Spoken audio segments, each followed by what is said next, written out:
Hello friends, कैसे हो सभी लोग। उम्मीद करते हैं सब लोग अच्छे होंगे और बढ़िया से पढ़ाई कर रहे होंगे।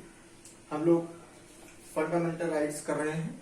काफी समय हो गया फंडामेंटल राइट्स करते करते, ठीक है। और फंडामेंटल राइट्स के बारे में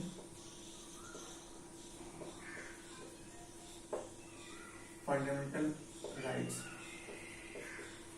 ठीक है, थोड़ी सी बातें हम लोग चर्चा करेंगे क्योंकि हम लोग जो है काफी दिन से फंडामेंटल राइट स्टार्ट कर दिए थे और आज इसकी लास्ट क्लास है, ठीक है। तो वही चीज मैं बताने जा रहा हूँ, जरा ध्यान से सुनना, ठीक है। फंडामेंटल राइट्स जो है basically part third of the constitution में है, ठीक है। आर्टिकल नंबर 12 से 35 जो है होता है, ठीक है। हम लोग ने बहुत से अच्छे से आर्टिकल नंबर 12 से जो है हम लोग ने स्टार्ट किया था।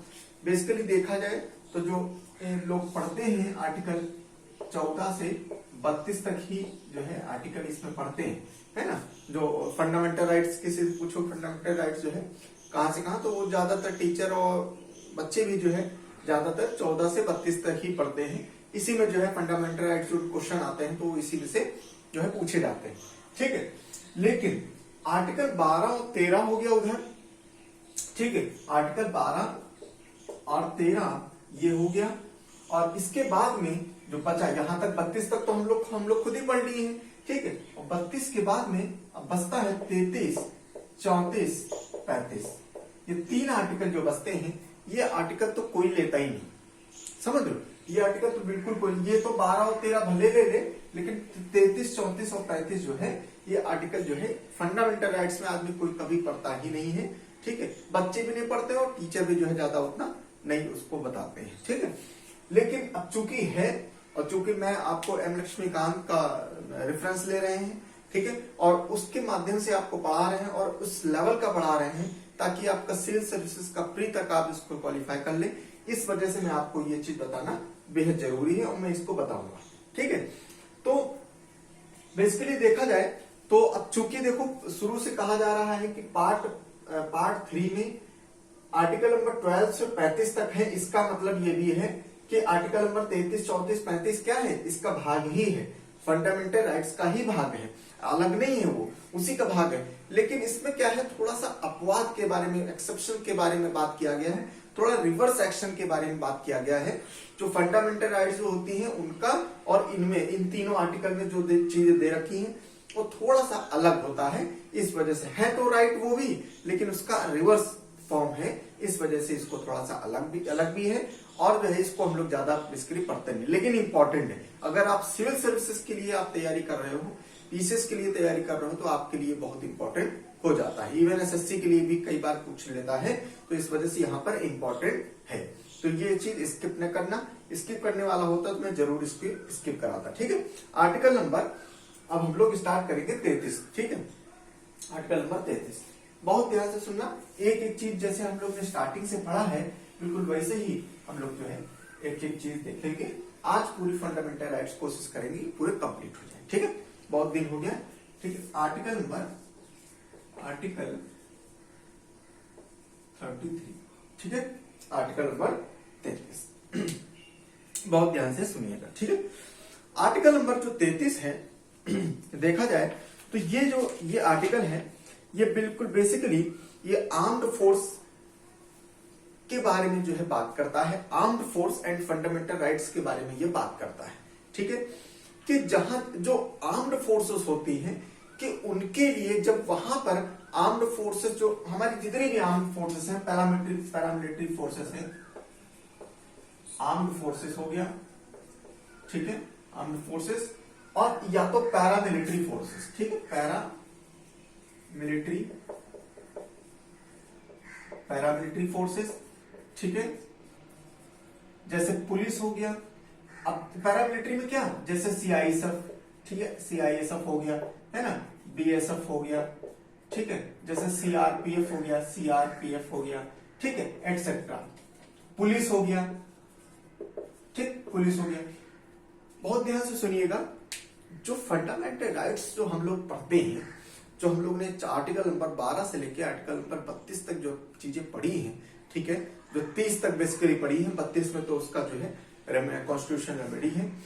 और जो ये आर्टिकल जो हम लोग ने पढ़े हैं, इन सारे आर्टिकल में फंडामेंटल राइट्स जो दे रखी हैं, क्या कि सरकार जो है आपकी इस आर्टिकल में ये राइट है, आपकी इस आर्टिकल में आप स्वतंत्र हो, जो है कहीं भी आप कुछ बोल सकते हो, है ना। आर्टिकल 19 में जो है आप कहीं भी जाके आप कुछ भी बोल सकते हो, है ना, आपका अधिकार है आप बोलने का, आप कहीं भी रह सकते हो, कहीं भी मूव कर सकते हो, है ना। आपकी इक्वालिटी, कोई समानता में जो है आपको समानता का अधिकार है ना। आप जो है कहीं भी आपके विषय में जो है कोई भेदभाव नहीं होगा, ठीक है, रिलीजन के बेस पर, कास्ट के बेस पर, सेक्स के बेस पर, ठीक है। तो ये सब सारी चीजें जो है ये सब आर्टिकल में दे रखी है। कोई भी बच्चा जो है, बच्चों के लिए भी इसमें अधिकार दे रखा है, कोई बच्चा 14 साल की उम्र के नीचे है, ठीक है, तो उससे काम नहीं कराया जा सकता है, ठीक है। सारी फैक्ट्रीज में या इवन घर में हर जगह जो है उसको जो है चाइल्ड लेबर को जो है अबॉलिश किया गया है, बैन किया गया है, अनटचेबिलिटी को बैन किया गया है। ये सारी चीजें जो है सिटीजन्स के फेवर के लिए, सिटीजन्स के राइट्स को देखते हुए ये सारी फंडामेंटल राइट्स बनाई गई हैं और उनको बहुत सारे अधिकार दिए गए हैं। इन अधिकारों का अगर हनन होता है तो आप डायरेक्ट सुप्रीम कोर्ट और हाई कोर्ट जा सकते हो, ठीक है। उनको जो है अपने राइट्स को जो है फिर से चालू कराने के लिए आप उसमें जा सकते हो। लेकिन आर्टिकल नंबर 33 में बोला गया है कि जो आर्म्ड फोर्सेस होती हैं, या हमारे पुलिस फोर्स हो गया, या पैरामिलिट्री फोर्सेस हो गया, जैसे सीआईएसएफ, सीआरपीएफ हो गया, बीएसएफ हो गया, ये सब हो गया, बॉर्डर सिक्योरिटी फोर्स, ये सारी फोर्सेस इतनी इंपॉर्टेंट फोर्सेस होती हैं और ये नेशनल सिक्योरिटी के लिए हमारी काम करती हैं। तो इनको कुछ ऐसे अधिकार हैं जो चीज उनको अधिकार नहीं दिया जाता है। वो जैसे ही सर्विस में ज्वाइन करते हैं तो उनको ट्रेनिंग में, उनको सर्विस ज्वाइन करते ही उनको ट्रेनिंग में सारी चीजें जो बताई जाती हैं, उनको शपथ दिलाई जाती है कि जो है आपके ये सारी चीजें आप नहीं कर सकते हो। बहुत से आपके अधिकार जो है आप नहीं, आपके बंद हो जाएंगे। जो आपके मौलिक अधिकार जो थे वो आर्टिकल जैसे बंद हो जाएंगे। जैसे उदाहरण एक मैं लेता हूं तो बहुत अच्छे से आपको समझ में आएगा, ठीक है।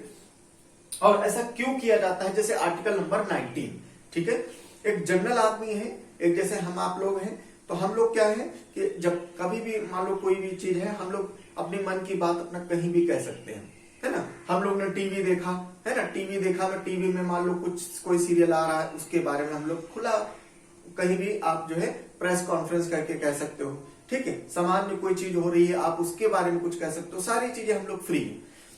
लेकिन एक जो पैरामिलिट्री वाला फोर्स है, जैसे आर्मी वाले बंदे हो गए या और भी फोर्सेस वाले हो गए, ये सारी चीजें अपनी ये प्रेस कॉन्फ्रेंस करके ये समाज में ऐसे जाके आप इंटरव्यू नहीं दे सकते हो, क्योंकि नेशनल सिक्योरिटी की जो बात आती है इस वजह से आप करते हो। जैसे फॉर एग्जांपल एक कोई मिलिट्री का बंदा है, ठीक है, मिलिट्री माने आर्मी का बंदा है, नेवी का बंदा है, एयरफोर्स का बंदा है।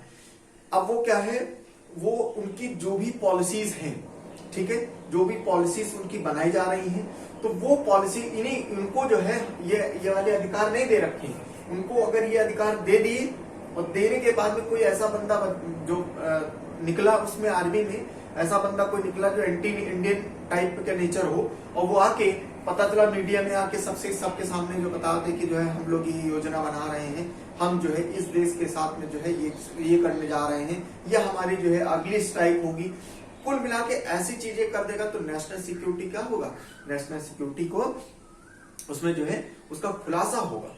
या इसका विपरीत अगर देख लिया जाए, कोई हमारे जो एजेंट, हमारे जो बड़ी बड़ी एजेंसीज हैं, ठीक है, जैसे जो इंटेलिजेंस एजेंसीज हैं, जैसे रॉ हो गई, है ना, रॉ जो है वो क्या है, मान लो उनके हमारे जो दूत होते हैं, ठीक है, हमारे जो स्पाई होते हैं, वो बेसिकली दूसरी कंट्री में जाते हैं।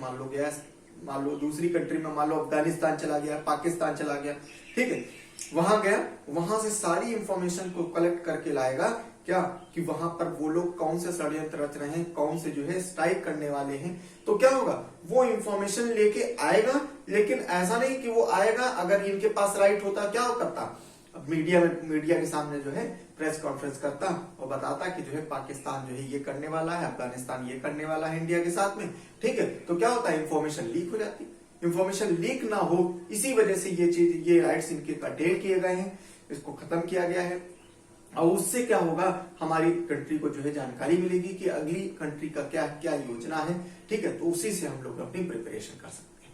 समझ में आया? तो इस वजह से इनको जो है कर्टेल करना, इनको रोकना, ये बहुत इंपॉर्टेंट भी है। इस वजह से देखा जाए तो अभी तक हम लोग क्या हो रहा था कि राइट्स के बारे में बात कर रहे थे, यहाँ पर राइट्स को कम करने की बात हो रही है इन आर्टिकल नंबर 33 में। ठीक है, ध्यान से सुनिएगा अब क्या लिखा है इस आर्टिकल में। ठीक है, article 33 empowers the parliament to restrict or abrogate the fundamental rights of the members of armed forces, paramilitary forces, police forces, intelligence agencies and analogous forces। ठीक है, और किसको ये अधिकार है ये कम करने का? ये पार्लियामेंट को अधिकार है। ठीक है, पार्लियामेंट को ये अधिकार है कि इनकी जो है, इनकी जो राइट्स हैं उनको कर्टेल माने कम करने के लिए जो है ये अधिकार है। समझ में आया? ठीक है, और कोई नहीं, स्टेट लेजिस्लेचर को नहीं है, याद रखना। ठीक है, किसको है? केवल और केवल, क्योंकि नेशनल एजेंसी की बात हो रही है ना, तो नेशनल एजेंसी की बात हो रही है,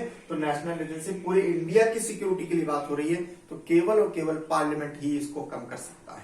ठीक है, आर्टिकल नंबर 33 में the objective of this provision is to ensure the proper discharge of the duties and the maintenance of the discipline among them. ठीक है, एक ड्यूटीज को प्रॉपर तरीके से निर्वहन करने का, और एक जो हमारे यहाँ जो इंटरनल सिक्योरिटी है, डिसिप्लिन है, उसको मेंटेन करने के लिए जो है ये किया जाता है। The power to make the laws under the article 33 is conferred only on the parliament and not on the state legislature. जो चीज बता रखा है मैंने। ठीक है, any such laws made by the parliament can not be challenged in any court on the ground of conservation of any of the fundamental right। ठीक है, एक बड़ी बात कि जो ये पार्लियामेंट कानून बनाएगी, इन सारी एजेंसीज को इनके राइट्स को हनन करने के लिए, राइट्स को कम करने के लिए, तो राइट्स कम कर दिया। अब ये राइट कम कर दिया तो इसके लिए ये सुप्रीम कोर्ट या हाई कोर्ट नहीं जा सकते हैं। क्यों? क्योंकि यही तो आर्टिकल 33 में दे रखा है कि भाई नेशनल सिक्योरिटी के लिए संसद ऐसा कानून बना सकती है ताकि इनकी राइट्स को कम किया जा सके, ताकि जो है जो सुरक्षा जो है उस पर कोई चूक ना हो। इस वजह से अगर ये इनके जो राइट्स कम किए जाते हैं तो उसके अगेंस्ट में ये लोग सुप्रीम कोर्ट और हाई कोर्ट या कोई भी कोर्ट में नहीं जा सकते। समझ में आया? ठीक है, जैसे आम आदमी जा सकता है।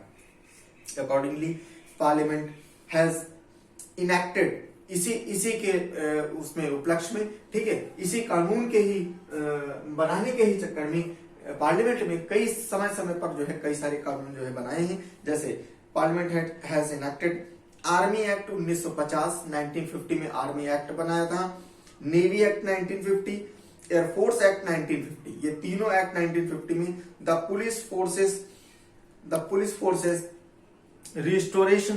restriction of the right act 1966, the border security forces act and so on। बहुत सारे एक्ट ऐसे बनते रहते हैं और बनाए हैं। these impose restriction on their freedom of speech and right to form the association। ठीक है, right to the member of the trade union, political association, right to communicate with the press, right to attend the public meeting or demonstration etcetera. इनको ये सारी चीजें जो है जब ये ज्वाइन करते हैं तो इनको सब ये ट्रेनिंग में बताया जाता है कि आप जो है आपके कौन कौन से अधिकार हैं और कौन कौन से अधिकार जो है आप जनरल पब्लिक से, आप बहुत सारे ऐसे अधिकार हैं जो आपसे वंचित किए जाओगे। क्या? जैसे आप एसोसिएशन नहीं बना सकते हो, आप पब्लिक मीटिंग में गैदर नहीं कर सकते हो, आप पब्लिक मीटिंग में कुछ ऐसे बोल नहीं सकते हो। ठीक है, ये सारी ट्रेड यूनियन नहीं बना सकते हो। ठीक है, ये सारी चीजें आप नहीं कर सकते हो। ठीक है, ये सारी चीजें बताई जाएंगी। The expression member of the armed forces also cover such employees of the armed forces as barber. हाँ, ये इंपॉर्टेंट बात, आर्म्ड फोर्सेस माने ये हो रहा है, ये नहीं है कि केवल सिपाही, केवल कैप्टन, केवल मेजर, केवल विंग कमांडर, ये सब नहीं। इसके साथ में जो निचले लेवल का जो और उसका ऑर्गेनाइजेशन स्ट्रक्चर है, जैसे बार्बर हो गया, कारपेंटर हो गया, ठीक है, मूची हो गया, है ना, जो शू को रिपेयर करता है, ये सारे जितने भी वो हैं जो ऑर्गेनाइजेशन स्ट्रक्चर के जो पार्ट है, वो लोग भी जो है इस सब चीज से वंचित हैं। ऐसा नहीं है कि मूची है तो वो आके जो है अपनी डिपार्टमेंट की इंफॉर्मेशन को जो है लीक आउट कर रहा है। क्लियर है? ये सब चीजें नहीं। ठीक है, नेक्स्ट ये हो गया तुम्हारा आर्टिकल नंबर 33। उम्मीद है आपको समझ में आया होगा। आर्टिकल नंबर 33 में क्या बोला गया है कि जो नॉर्मली जो फंडामेंटल राइट्स सबको दे रखे हैं, वो कुछ फंडामेंटल राइट्स जो है आर्म्ड फोर्सेस वाले जो लोग होते हैं उनको ये राइट्स उनके खत्म कर दिए जाते हैं। ठीक है, एक्ट बना के उनको खत्म कर दिया जाता है। वो लोग प्रेस कॉन्फ्रेंस नहीं कर सकते हैं, यूनियन नहीं बना सकते हैं, है ना, और गैदरिंग नहीं कर सकते हैं। ये सारी चीजें ये लोग नहीं कर सकते हैं नेशनल सिक्योरिटी को देखते हुए। ठीक है, अब आते हैं आर्टिकल नंबर 34। ठीक है, आर्टिकल नंबर 34। ये चीज ये बेसिकली जो है देखा जाए तो ये 33, 34, 35 ये आर्टिकल जो है बेसिकली कोई नहीं पढ़ता है ना, ना पढ़ाता है ना पढ़ता है। ठीक है, अब आते हैं martial law and fundamental, article number 34। ठीक है, martial law and fundamental right. ठीक है, मार्शल लॉ आर्टिकल नंबर 34 में मार्शल लॉ के बारे में जिक्र है कि जो मार्शल लॉ होता है, यही मार्शल लॉ क्या है। मार्शल लॉ बेसिकली देखा जाए तो क्या होता है कि जो इंटरनल सिक्योरिटी में जब हमारे यहाँ देश पूरे देश में हो या देश का कुछ भाग हो या स्टेट में हो या स्टेट का कुछ भाग हो, जब ऐसी कोई सिचुएशन आ जाती है कि जब इंटरनल डिस्टर्बेंस होने लगता है, जैसे कोई वायलेंस होने लगे, है ना, कुछ ऐसी मतलब इनसिक्योरिटी वाली चीज होने लगे, मान लो कोई टेररिस्ट आ जाए, बहुत सारे टेररिस्ट आ जाए, एक आ जाए, दो आ जाए, कई सारे टेररिस्ट आ जाए और कुछ ऐसी टेररिस्ट वाली एक्टिविटी जो होने लगे, तब उस केस में जो है सरकार क्या करेगी, वो समय जो है एक्ट बना के मार्शल लॉ जो है वहां पर लगाती है। ठीक है, और जो मार्शल लॉ जब लगेगा तो मार्शल लॉ लगते ही ये सारी फंडामेंटल राइट्स जो है वो सिटीजन्स की, ठीक है, वहां पर क्या हो रहा है, सिर्फ आर्म्ड फोर्सेस, आर्टिकल नंबर 33 में सिर्फ आर्म्ड फोर्सेस की बात हो रही थी, लेकिन यहाँ पर मार्शल लॉ जब लागू हो जाएगा तो उस एरिया, जहां जितने एरिया में जिस टेरिटरी में मार्शल लॉ लगेगा, उस टेरिटरी में जो है फंडामेंटल राइट्स सिटीजन्स की भी जो है ये वंचित हो जाएंगी। ठीक है, ये सारी जो है रोक दी जाएंगी, बिल्कुल वहां पर खत्म कर दी जाएंगी। क्यों? क्योंकि वहां पर जो मार्शल, क्योंकि इंटरनल डिस्टर्बेंस हो रहा है। ठीक, मान लो टेररिस्ट आया, अब जैसे टेररिस्ट आ गए खूब सारे, वो तुमको मार देंगे, तुम्हारे ऊपर कहीं बम फेंक देंगे, कहीं कुछ कर देंगे, कहीं बाजार होगी या कहीं बहुत बड़ी मार्केट होगी, पता चला बम प्लांट कर दिया। ठीक है, और तुम्हारी अगर राइट होगी, पता चला तुम उनके साथ में मिलके जो है कुछ भी बोल रहे हो। ठीक है, या मतलब समाज में कुछ ऐसे भी वर्ग होता है जो आदमी कुछ भी जो है वहां पर उनके साथ मिलके काम कर रहा है। ठीक, इस वजह से आप कुछ भी ना कर पाओ, आप कहीं मूव ना कर पाओ, आप अपने घरों में रहो। ठीक है, नहीं तो क्या होगा, पता सरकार ने बोला कि आप अपने घरों में रहो। ठीक, आप कहोगे हमारे फ्रीडम है, हमको, है ना, फ्रीडम ऑफ मूवमेंट है, हम घूम सकते हैं। तो इस वजह से मार्शल लॉ में जो है ये सारी की सारी राइट जो है कर्टेल कर दी जाती है, रोक दी जाती है। ठीक है, कुछ समय के लिए, जब तक ये लगा रहेगा तब तक जो है रोक दी जाती है। समझ में आया? ठीक, और उस मार्शल लॉ के आधार पर, ठीक है, ये समझ लो कि पुलिस फोर्सेस, जो आर्म्ड फोर्सेस होती है, उनको इतना ज्यादा अधिकार दे दिया जाता है कि आप जो है, जो भी बंदा, जो कल्प्रिट बंदा हो, जो जैसे मान लो टेररिस्ट है या कोई और भी ऐसे असामाजिक तत्व हैं जो ऐसी घटना को अंजाम दे रहे हैं, उनको डायरेक्ट आप जो है उनको आप पकड़ सकते हो बिना कोई वारंट के। भाई नॉर्मली क्या होता है, आप किसी को सर्च करने जाओगे, किसी को पकड़ने जाओगे तो आपको वारंट चाहिए। ठीक है, आप तुरंत जो है, अच्छा ये तो कोई इसका भी कॉन्ट्रडिक्ट वाला वर्जन समझो। भाई देखो, फंडामेंटल सिटीजन है, मान लो, ठीक है, आप आम सिटीजन है, अगर उसकी फंडामेंटल राइट मार्शल लॉ जब लगेगा और ये फंडामेंटल राइट उसकी अगर खत्म नहीं की जाएंगी तो क्या होगा, भाई आर्मी या पुलिस या जो भी है उसको पकड़ने जाएंगे तो वो सीधे वारंट मांगेगा और आप पकड़ोगे तुरंत जो है, आप जो है वो चला जाएगा सुप्रीम कोर्ट, हाई कोर्ट चला जाएगा, क्या कि हमको जो है इन्होंने इलीगली अरेस्ट कर लिया गया है। ठीक, तो इस वजह से उनकी फंडामेंटल राइट्स को रोक दिया जाता है। तो मार्शल लॉ में जो आर्म्ड फोर्सेस होते हैं, जो पुलिस फोर्सेस होते हैं, इनको इतनी पावर दे दी जाती है कि आप किसी को भी किसी समय आप जाके उसको अरेस्ट कर सकते हो। जो भी यथासंभव चीज हो सके, जो तुमको अगर लग रहा है टेररिस्ट है और ये तुम्हारे ऊपर गोली चला देगा, ये समाज के ऊपर कुछ ऐसी चीज कर देगा, तो उस समय शूट एट साइड भी आप कर सकते हो। ठीक है, ऐसा अगर लग रहा है तो आप उसको डायरेक्ट मार भी सकते हो। ठीक, आप दिन में जाओ चाहे रात में जाओ, पुलिस चाहे मेल हो चाहे फीमेल हो, आप सबको जाके तुरंत अरेस्ट कर सकते हो, मार सकते हो। सारी चीजें जो है ये चीज इसमें अधिकार दे रखा है मार्शल लॉ में, ठीक है। तो ये सारी चीजें इसमें जरा देखते हैं हम लोग, ठीक। जैसे आपने सुना होगा जब ये एक कानून है अस्पा, ठीक है, अस्पा, ये जो अस्पा लगाया जाता है, ठीक है, अस्पा लगाया जाता है, तो यही सारी ये अस्पा क्या है, एक प्रकार का मार्शल लॉ, ठीक है, यही सब चीजें जो है हो जाता है, ठीक है। इसमें जब लगाया जाता है तो सारे के सारे जो है सिटीजन जो होते हैं, सिटीजन के जो फंडामेंटल राइट्स को जो है रोक दिया जाता है, और उस समय जब ऐसी कुछ इंटरनल डिस्टर्बेंस वाली सिचुएशन पैदा होती है तभी ये लगाया जाता है, ठीक है। चलो अब आगे देखते हैं। Article 34 provides for the restriction on the fundamental rights while the martial law, ठीक है, what the martial law is in the force in the area with in the territory of India, ठीक है, with in the territory of India martial law जहां भी लगाया जाएगा तो उसके लिए जो है ये फंडामेंटल राइट्स को रिस्ट्रिक्शन हो जाती है। It empowers the parliament to indemnify any government servant or any other person for any act done by him in connection with the maintenance of the restoration of order in any area of the martial law was in force, ठीक है। The parliament can also validate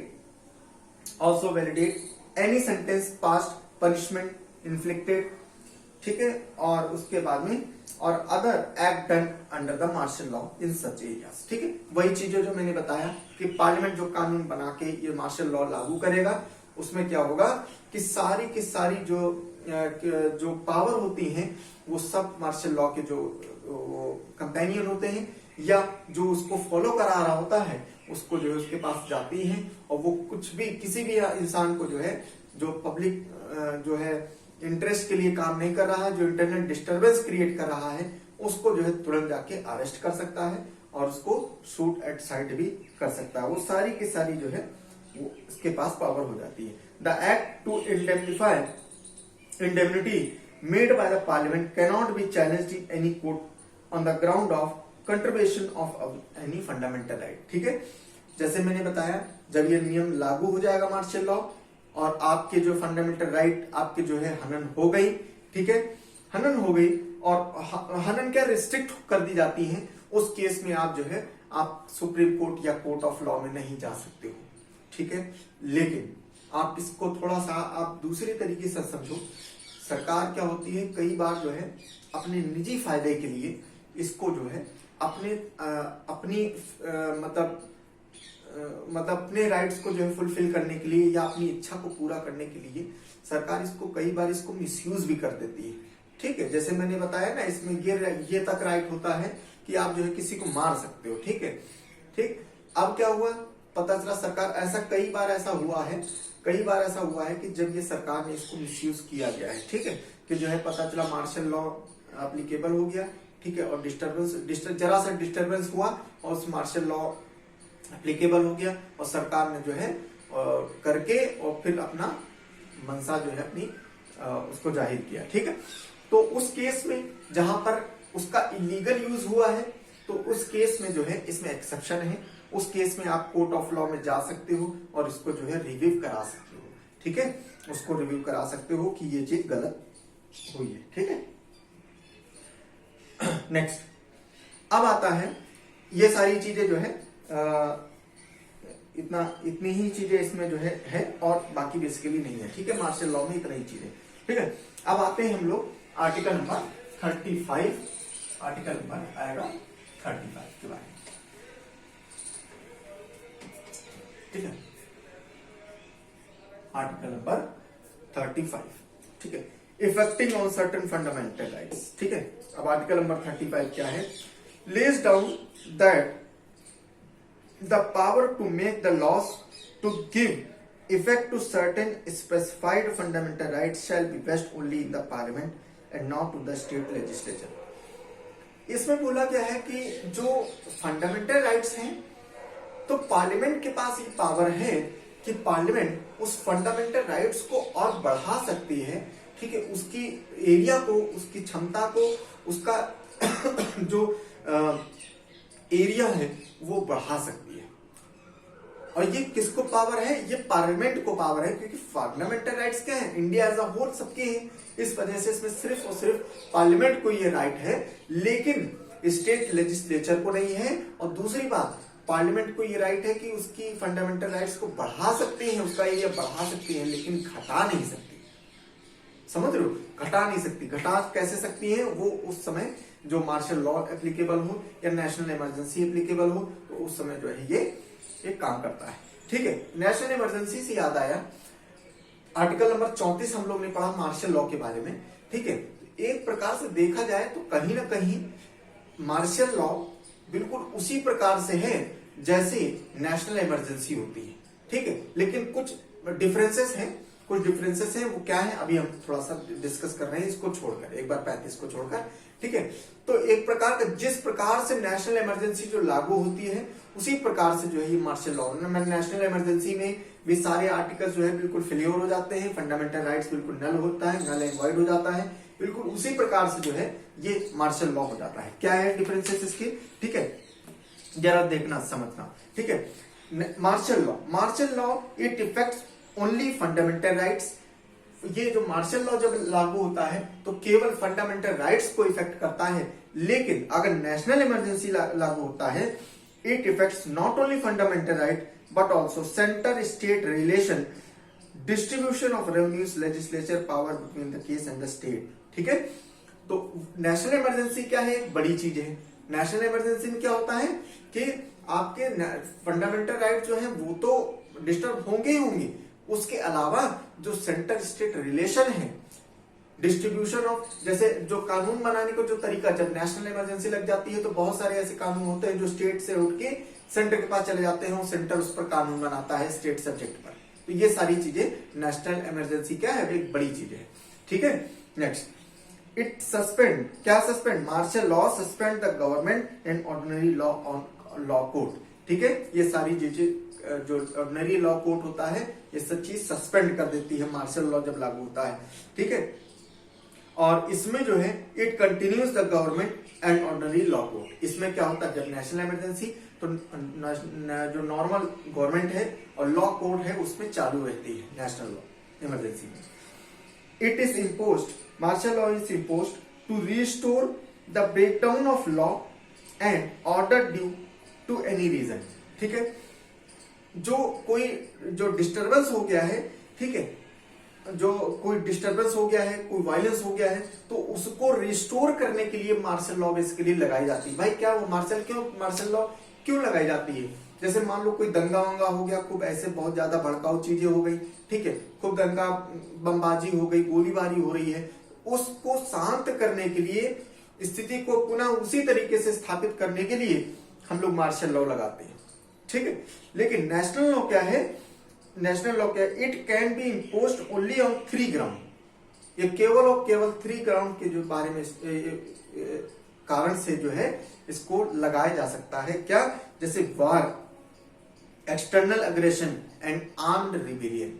ये चीज जो है national emergency जब हम पढ़ेंगे तो बहुत अच्छे से पढ़ाएंगे कि नेशनल इमरजेंसी जो है वो क्या है, और नेशनल इमरजेंसी, फाइनेंशियल इमरजेंसी, ठीक है, ये सारी चीजें। और हम लोग राष्ट्रपति शासन के बारे में जो है बहुत अच्छे से डिस्कस करेंगे, एक एक पॉइंट को डिस्कस करेंगे जब हम लोग नेशनल इमरजेंसी पढ़ेंगे। ठीक है, बहुत अच्छे से दे रखा है इसको। ठीक है, और ये देखो यही दे रखा, क्या इसी के अगला पॉइंट है क्या कि मार्शल लॉ जो है इसको जो है स्पेसिफिकली हम लोग के संविधान में नहीं दे रखा। मार्शल लॉ के बारे में कुछ भी नहीं दे रखा, बस पार्लियामेंट जो है जैसी नेसेसिटी हो, नेसेसिटी के आधार पर पार्लियामेंट इसको मार्शल लॉ लगा सकती है। लेकिन नेशनल इमरजेंसी के बारे में एक एक पॉइंट जो है लगा, उसमें हमारे संविधान में दे रखा है कि नेशनल इमरजेंसी जो है कैसे लगाई जाएगी, कब लगाई जाएगी, क्या क्या चीजें जो है उसमें बंद हो जाएंगी, क्या क्या राइट्स चालू होंगी, ठीक है, कब तक लगाई जाएगी, कब उसको रिस्टोर किया जाएगा, ये सारी चीजें उसमें एक एक पॉइंट जो है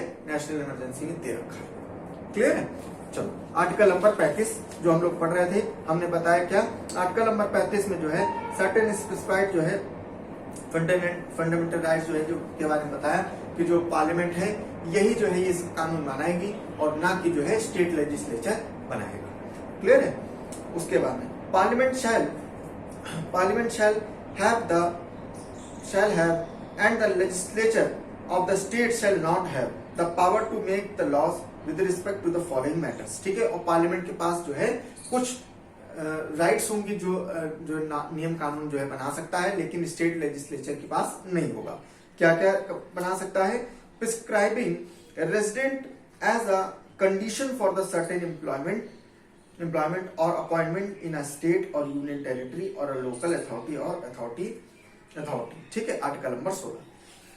पार्लियामेंट के पास ये पावर है अंडर आर्टिकल नंबर 35 में ये बताया जा रहा है कि आर्टिकल नंबर 16 में जो दे रखा है पब्लिक एम्प्लॉयमेंट के बारे में, जो हमारा फंडामेंटल राइट है, उसी को आगे बढ़ाते हुए कह रहा है कि पार्लियामेंट के पास ये राइट है कि कुछ ऐसे एम्प्लॉयमेंट हैं उस पर पार्लियामेंट ये रिस्ट्रिक्शन कर सकती है, उसके लिए कुछ मतलब एक एलिजिबिलिटी रख सकती है कि कुछ ऐसे एम्प्लॉयमेंट है उसमें रेजिडेंट होना जरूरी है।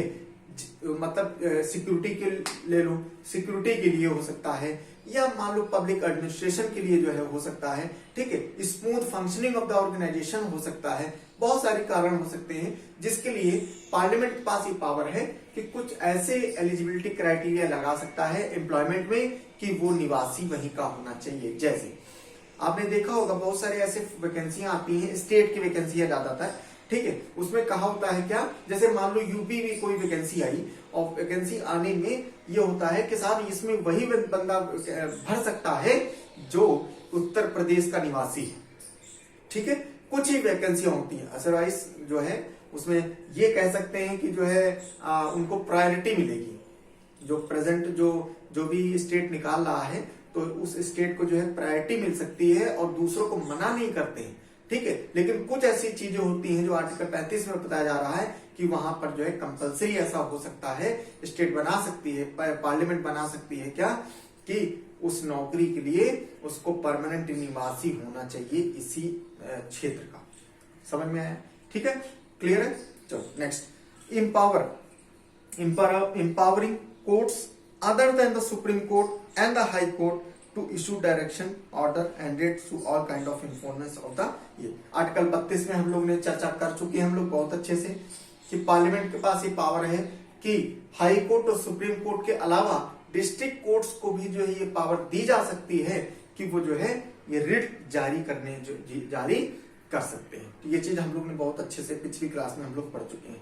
ठीक है, नेक्स्ट, रिस्ट्रिक्शन और abrogating the application of fundamental right to the member of armed forces, police forces etcetera. अभी जो हम लोग आर्टिकल नंबर 33 पढ़े हैं उसके बारे में दे रखा है कि पार्लियामेंट के पास पावर है कि आर्म फोर्सेस होते हैं, पुलिस फोर्सेस होते हैं, पैरामिलिट्री फोर्सेस होते हैं, इनको जो है इनकी कुछ फंडामेंटल राइट को रिस्ट्रिक्ट कर सकती है। क्लियर है? ठीक है, identifies indemnifies any government servant or any other person for any act done during the operation of the martial law in the area। Article number 34 में मैंने बताया कि कोई भी बंदा जो है अगर मार्शल लॉ एप्लीकेबल है और उसमें जो है वायलेंस क्रिएट करता है तो तुरंत जो है मार्शल लॉ के आधार पर उसके ऊपर कार्रवाई करी जा सकती है। ठीक है, नेक्स्ट, पार्लियामेंट शैल हैज या have and the legislature of the state shall not have the power to make the laws for prescribing the punishment for those acts that declared to be the offense under the fundamental rights। These include the following: untouchability. ठीक है, और इसमें जो है parliament के पास ये भी जो है ताकत है, ये भी पावर है कि वो जो है पनिशमेंट भी जो है पनिशमेंट जो हमारे फंडामेंटल राइट्स के वायलेशन है उसके आधार पर जो है उसमें पनिशमेंट भी दे सकती है। ठीक है, जैसे अनटचेबिलिटी, आर्टिकल नंबर 17 में जो है अनटचेबिलिटी के बारे में बोला गया है, उसमें भी traffic in human being and force labour article number 23 में। ठीक है, ये सारी चीज में जो है ये पार्लियामेंट जो है ये नियम बना सकती है। समझ में आया? ठीक है, तो ये सारी चीजें जो है आर्टिकल नंबर 35 तक हम लोग ने किया है। ठीक है, तो कुल मिला के देखा जाए तो हम लोग ने आज पूरी की पूरी फंडामेंटल राइट जो 12 से स्टार्ट होती है और 35 तक जाती है, एक एक फंडामेंटल राइट्स को हम लोग ने बहुत अच्छे से किया है।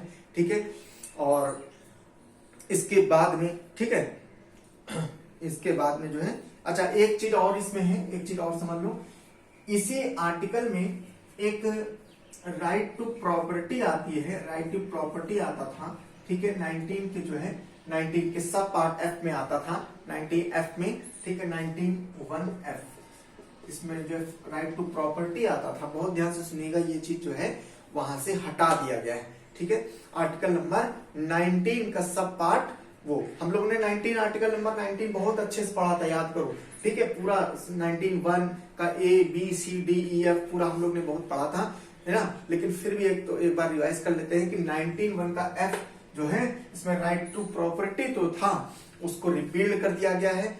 उसका कारण बहुत सारे हैं, क्या, क्यों उसको हटाया गया है, और अंडर आर्टिकल 300A में रखा गया है उसको, ठीक है। अच्छा, अब देखो दो चीजें यहीं से समझ में आए। अंडर 19(1) एफ में था, इसका मतलब क्या था कि राइट टू प्रॉपर्टी क्या हमारा फंडामेंटल राइट था, क्या था पहले, फंडामेंटल राइट था। अब यहां से हटा दिया गया है, चूंकि फंडामेंटल राइट तो इसी में है, ठीक है, इसको हटा दिया गया है, अब इसमें कर दिया गया है, तो इसका मतलब क्या है, ये एक लीगल राइट है, ठीक है, ये क्या है, लीगल राइट बन गया है, ठीक है। ऐसा क्यों किया गया, ध्यान से सुनना, ठीक है। इसमें सबसे बड़ा जो कारण ये आता है, जो क्यों हटाया गया, सबसे बड़ा कारण ये है कि जो सरकार है, उस सरकार को अपना काम करने के लिए, अपना स्ट्रक्चरल डेवलपमेंट के लिए, ठीक है, विकास के लिए आपको काम करना पड़ेगा, सरकार को काम करना पड़ेगा, ठीक है। और होता क्या था कि जब right to property, for example बहुत ध्यान से सुनिएगा, जैसे मान लो ये एक एरिया है, ठीक है, ये एक एरिया है, मान लो ये है उत्तर प्रदेश, ठीक है, उत्तर प्रदेश का ये पूरा पार्ट है, ठीक है। अब मान लो ये उत्तर प्रदेश का एक ये जिला है और एक ये जिला है, ठीक है, ध्यान से सुनिएगा। अब हुआ क्या, यहाँ पर मान लो कोई बंदा है, उसकी अपनी अपनी खुद की जमीन है, ठीक है, यहाँ पर कोई पुत्तीलाल है, उनकी जमीन है ना, यहाँ कोई राम प्यारी उनकी जमीन है ना, ऐसे कोई छुटकी है, उनकी जमीन है ना, सब ये जमीन थी। अब हुआ क्या कि अब यूपी सरकार को अब ये इस जिले से कनेक्ट करना है, एक एक्सप्रेसवे बनाना है, ठीक है। तो अब क्या होगा, तो अब यूपी सरकार क्या करेगी, उसको चाहिए जमीन, भाई या तो एक्सप्रेसवे माने होता है क्या, एक्सप्रेसवे माने सबसे शॉर्टेस्ट रूट कर दिया जाए, ठीक है, ताकि आदमी जल्दी से जल्दी पहुंच पाए, है ना। तो अब शॉर्ट या तो फिर ऐसे करें, ये रोड ऐसे बनाओ, बिल्कुल ऐसे करके ऐसे बनाओ, ठीक है, या तो एक काम करें, ठीक है, यहाँ पर ऐसे करके ऐसे रोड बन जाए, ठीक, ऐसे बन सकती। तो इस केस में क्या होगा कि जो यहाँ राम प्यारी की जो जमीन है, पुत्तीलाल की जमीन है, चुटकी की जमीन है, इनकी सबकी जमीन है, तो ये क्या करेगी, स्टेट को क्या करेगी, एक्वायर करेगी, ठीक है, स्टेट क्या करेगी, एक्वायर करेगी, जमीन उनसे किसानों से लेगी, ठीक।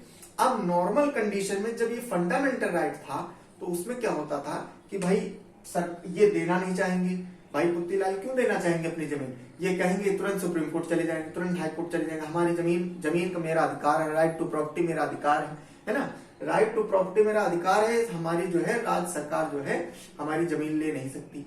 सुप्रीम कोर्ट क्या करेगी, तुरंत भैया आदेश पारित करना पड़ेगा, ठीक है, कि आप उनकी जमीन नहीं ले सकते हो, क्योंकि उसकी फंडामेंटल राइट है, ठीक। तो इस कंडीशन में डेवलपमेंट नहीं हो पा रहा था, ठीक है, डेवलपमेंट नहीं हो पा रहा था, तो डेवलपमेंट करने के लिए क्या हुआ कि ये फंडामेंटल राइट, ये जो राइट टू प्रॉपर्टी है, इसको फंडामेंटल राइट से हटाना पड़ा, हटा के इसको 300A में जो है डाला पड़ा। तो अब ये फंडामेंटल राइट नहीं है, तो अब ये पुत्तीलाल और ये राम प्यारी जो भी है, इनको जो है अपनी जमीन अगर सरकार लेना चाहेगी तो सरकार को देना पड़ेगा, सरकार उचित जो है मुआवजा तुमको देगी, लेकिन आप ऐसा नहीं कर सकते हो कि आपको जमीन जो है नहीं दे सकते, आपको जमीन तो देना पड़ेगा, क्लियर है। तो इस वजह से बेसिकली जो सबसे मेन इंपॉर्टेंट जो रीजन है, ठीक है, क्यों ये हटाया गया, तो इसी वजह से ये हटाया गया, ठीक है। उम्मीद करते हैं आपको क्लास समझ में आई होगी, ठीक है। आप सभी लोग जो है ये पूरी की पूरी फंडामेंटल राइट्स कंप्लीट हो चुकी हैं। अब हम लोग जो है नेक्स्ट चैप्टर में अगली क्लास से स्टार्ट करेंगे, ठीक है। सभी लोग से रिक्वेस्ट है, सब लोग शेयर करना, लाइक करना, और सब लोग जो है, जो लोग चैनल सब्सक्राइब नहीं किए हैं वो लोग चैनल सब्सक्राइब करें, ठीक है। Thank you so much.